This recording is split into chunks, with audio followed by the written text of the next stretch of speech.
अब हरियाणा चुनाव खत्म हो गए और अब महाराष्ट्र की चुनाव की तैयारी चल रही है। वो हरियाणा चुनाव जहां से नरेंद्र मोदी गायब थे। और अब देखिए साहब, महाराष्ट्र चुनाव की तैयारी शुरू हो गई है।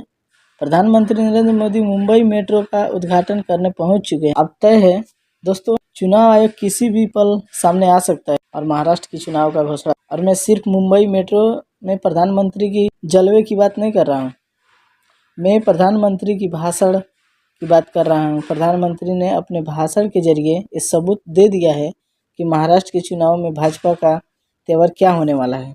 भाजपा खुलकर हिंदू मुस्लिम करने वाली है और इसे समझना पड़ेगा क्यों। क्योंकि प्रधानमंत्री नरेंद्र मोदी के सामने राहुल गांधी शिवाजी का अपमान और संविधान को खतरा, इन दोनों मुद्दे को एक हथियार के तौर पर इस्तेमाल कर रहे हैं बीजेपी के खिलाफ। और प्रधानमंत्री हिंदू मुस्लिम करने की ज़मीन तैयार कर रहे हैं। और कैसे, मैं आपको बता दूं, नरेंद्र मोदी कहते हैं अगर हम बटेंगे तो बांटने वाले महफिल सजाएंगे। सुनिए जरा। कांग्रेस और उसके साथियों का एक ही मिशन है, समाज को बांटो, लोगों को बांटो और सत्ता पर कब्जा करो।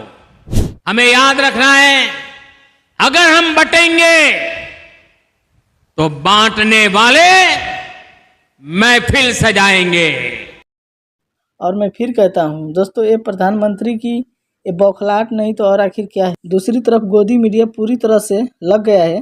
देखिए, अंबानी के न्यूज चैनल के ये दो चाटुकार इस वक्त कार्यक्रम कर रहे हैं कि नरेंद्र मोदी आपको समझना पड़ेगा, ये इसलिए नहीं पूछा जा रहा है कि नवरात्र आ गया है, बल्कि सामने महाराष्ट्र का चुनाव है। एक बात तो तय है, कांग्रेस को एक खास वोट बैंक के साथ जोड़ देना। और दुख की बात यह है कि जो प्रधानमंत्री नरेंद्र मोदी ने की, यही बात योगी आदित्यनाथ ने कह चुके हैं। सुनिए, बांटेंगे तो कटेंगे। यहाँ नहीं होनी चाहिए,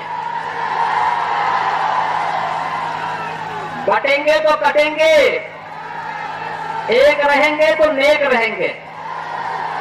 जी हाँ, मोदी के पास शब्द नहीं है, उनको समझ में नहीं आ रहा है कि राहुल गांधी का सामना कैसे करे, कांग्रेस का सामना कैसे करे। और आगाड़ी यानी कि उद्धव सेना, शरद पवार और राहुल गांधी और कांग्रेस, इसकी तो कमर तोड़ चुके थे ना आप। बावजूद उसके लोकसभा चुनाव में इन तीनों ने मिलकर कमाल कर दिया। और राहुल गांधी लगातार हमला बोल रहे हैं। जिस तरह शिवाजी महाराज की मूर्ति जमीन पर बिखर गई थी, इसे राहुल गांधी किस तरह से मुद्दा बना रहे हैं।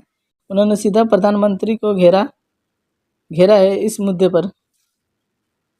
ऐसे समय में राहुल गांधी को चुनाव के लिए हमेशा रेडी रहना चाहिए, क्योंकि कब घोषणा हो जाए ये कोई नहीं जानता मोदी के अलावा। तो चलिए दोस्तों, आज के लिए बस इतना ही। फिर मिलते हैं किसी अगले वीडियो में। दोस्तों, अगर आप हमारे चैनल पे नए हैं, हमारे चैनल को सब्सक्राइब कर लीजिए। तो साथ ही साथ बेल आइकन को दबाना ना भूलें, क्योंकि हमेशा नोटिफिकेशन